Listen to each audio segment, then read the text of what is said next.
I felt pretty good when I left the dealership. They were the proud owners of a Prius hybrid, and I was the enthusiastic new owner of a new Jeep Grand Cherokee SRT. I stopped at a traffic light and sat there with a huge, stupid smile on my face. I knew what I was going to do. When the light came on, I pressed the gas pedal. The 6.2-liter supercharged Hemi howled, and I revved it to its budget. I reduced it to the acceptable limit, and the smile became permanent. When I pulled into my driveway, I didn't back it into the garage. In a minute, I was getting ready to drive again. I walked inside and smelled something cooking. It smelled like spaghetti. I've never really liked spaghetti. It's good that I had plans. I didn't shout, "I'm home," like I usually do. I just went upstairs, changed into my golf clothes, took my clubs out of the closet, and headed out the front door. Rachel came out of the kitchen as I headed for the front door. "Charles, where are you going? Whose car is it? Dinner is almost ready. Why are you dressed like that, and why do you need golf clubs?" "Well, honey, I'm going to play golf. This is my car, these are my golf clothes, and clubs are needed to play golf." She stared at me like I was crazy. "You didn't say anything about playing golf. How about dinner?" "I'll have dinner at the country club," I told her. "Have a nice dinner." I heard her voice just as I was closing the door. "What do you mean when you say this is your car?" I didn't have time to answer trivia questions, so I continued on my merry way. My phone started ringing almost immediately, so I turned it off. I made it to the country club, enjoyed a very nice dinner with Ralph and Pete, and played 9 holes. I hadn't played for a long time, and it was noticeable.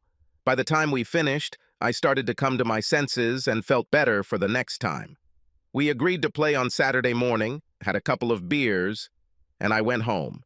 I knew that a real thunderstorm was brewing in my house. I drove the SRT into the garage and went inside. A very angry-looking Rachel sat in her chair watching TV. Lightning flashed from her eyes and her eyebrows shot up. "What the hell is wrong with you, Charles?" Thunder burst from her lips. "Nothing at all," I said. "What the hell is wrong with you?"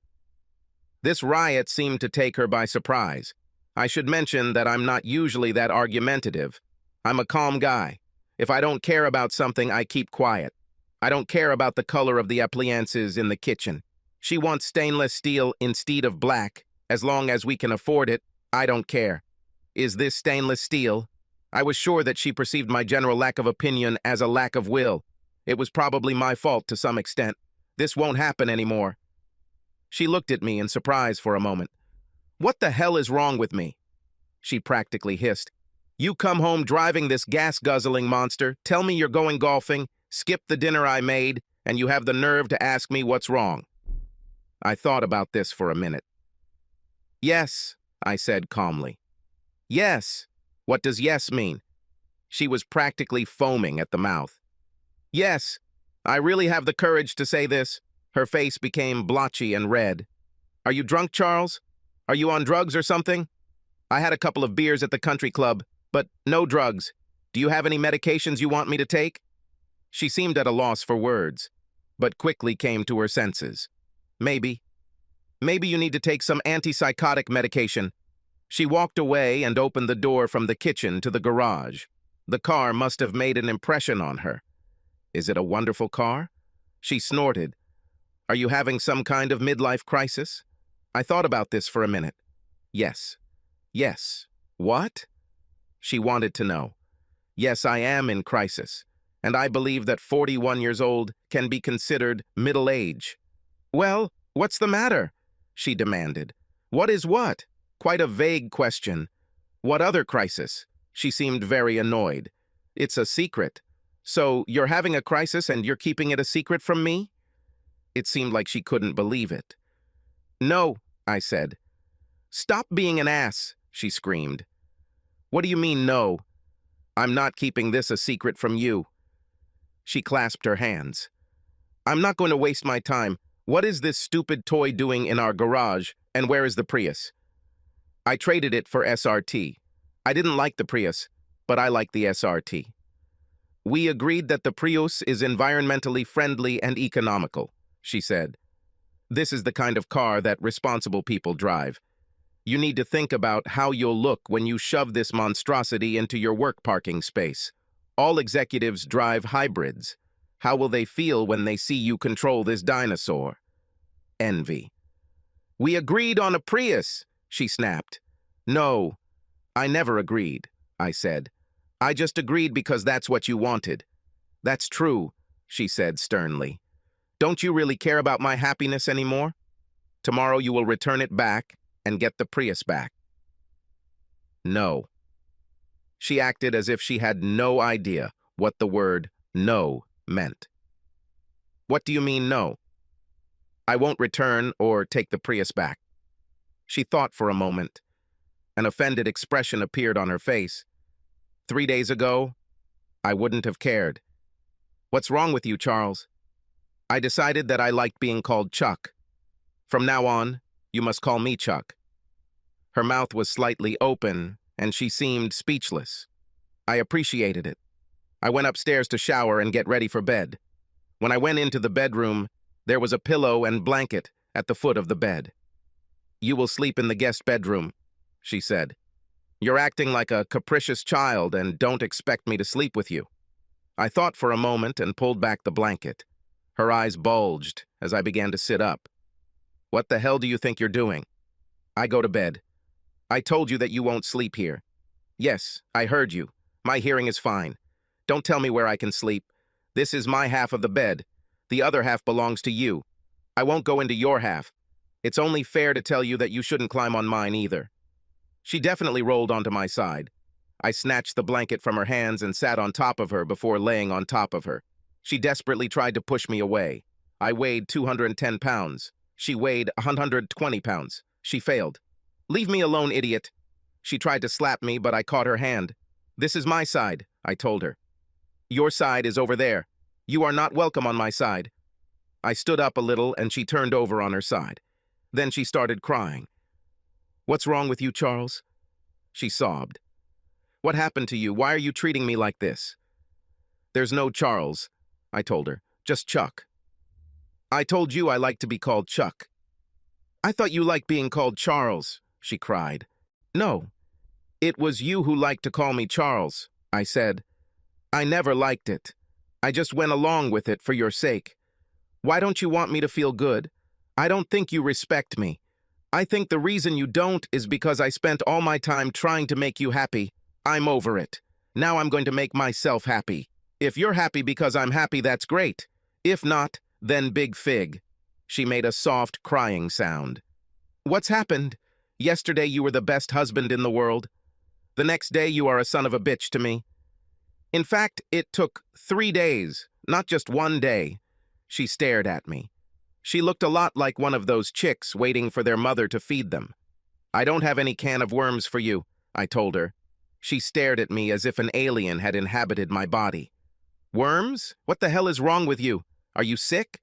The answer to the first question is complicated, I said after a moment of thought. The answer to the second question is yes. She thought for a minute. You are sick? Yes. What is wrong with you? What kind of disease makes you trade your beautiful car for some monster? A gas guzzler? What kind of sick person are you if you can go play golf and drink beer? It's a heart problem, I told her. She looked embarrassed. Do you have clogged arteries or an irregular heartbeat? What does the way you behave have to do with heart disease? It's not really a disease. I had a change in my heart, something like a transplant. Are you going to tell me what's going on? I found out 3 days ago that you are a cheater. All that love in my heart died and was replaced by a heart just like yours. Now I take care of myself and I don't care about you. What did you call me? She demanded. Maybe you should consider getting your hearing tested. Did I stutter? No, you made it very clear, she said.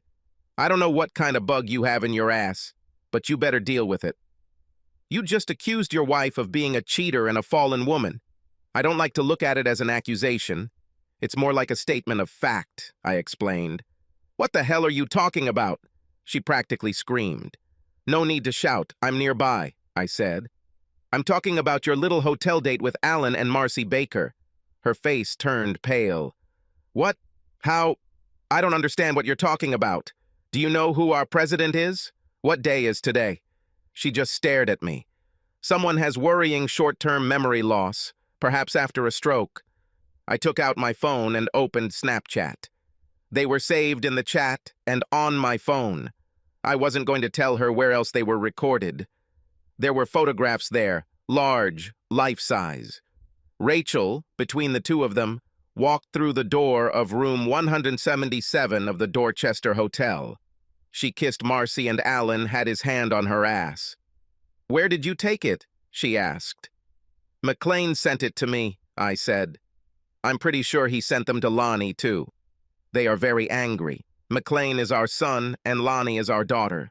She gasped. "McLean?" He saw. "You're lying. You got them somewhere." I showed her the photo McLean took. "No, he was there, dropping off a client when he saw you come in. He just wanted to say hello." Imagine his surprise at your little date. I like this word. What about you? That wasn't... Oh, God. That's... What are you going to do, Charles? Charles isn't going to do anything, I said. Chuck is already working on this case. He's already orchestrated fatal accidents for the three of you. She looked at me with fear for a minute. She probably thought I wasn't joking. Really, what are you going to do? Nothing, I said. I hired a few of my friends to do everything. Alan and Marcy will die tomorrow. With you, I'll wait until next Wednesday. I'm guessing that since Alan and Marcy are going to work tomorrow, their airbags will fail. They will work, which will lead to a car accident. Of course, by then, the airbags will deflate. Mario is confident that the accident will be fatal. It's well known that these Priuses perform poorly in crash tests. That's why I got rid of mine. She looked at me for a minute with her mouth open. It wasn't a very attractive sight. She mustered as much composure as she could after this ominous revelation. Oddly enough, she seemed indifferent to the likely demise of her sex buddies. Just selfish, I thought. What about us?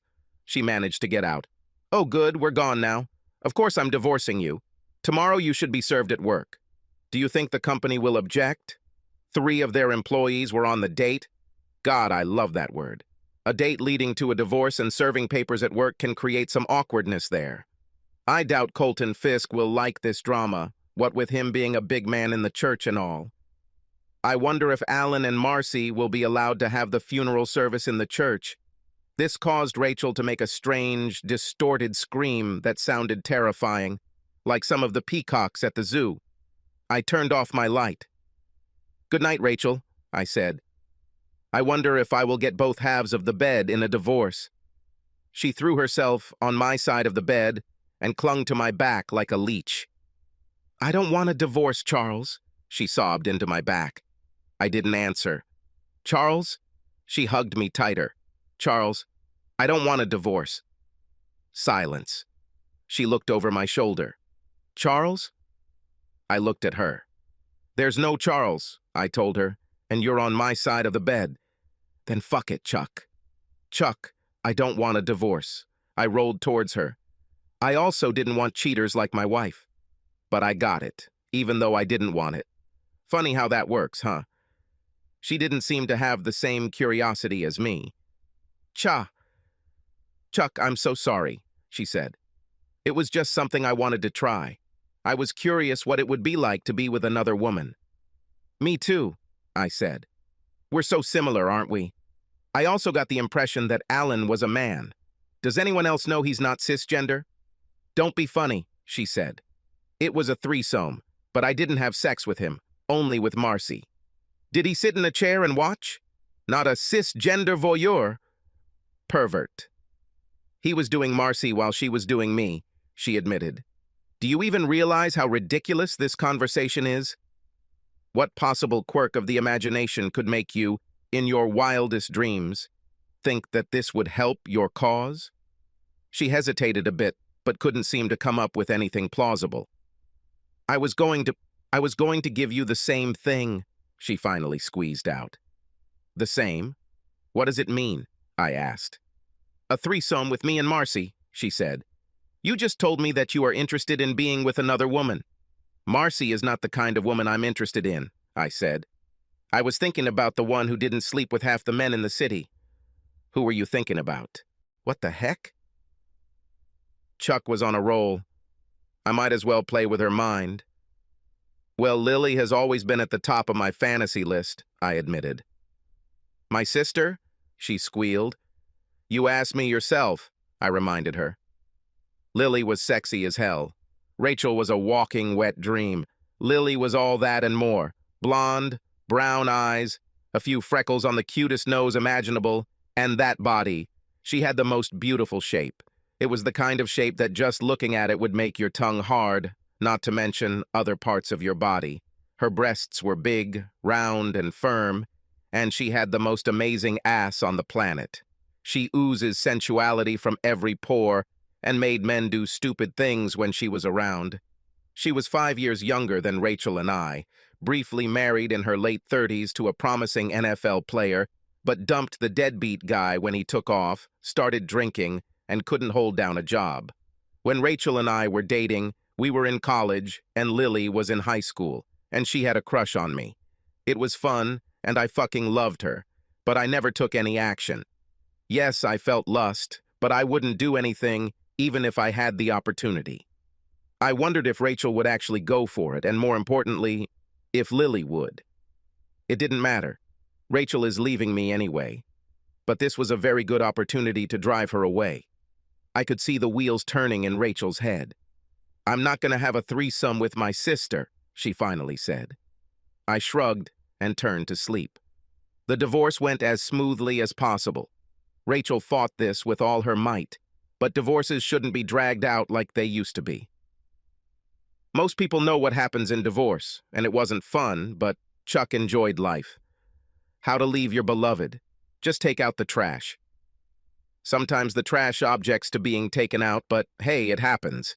I never got that threesome with Lily. Although I'm quite happy to be in a couple, the curvaceous body of this cutie, who is a little spoon next to me, does not allow me to even dream of a threesome. Please like and subscribe to the channel and you will never be cheated on.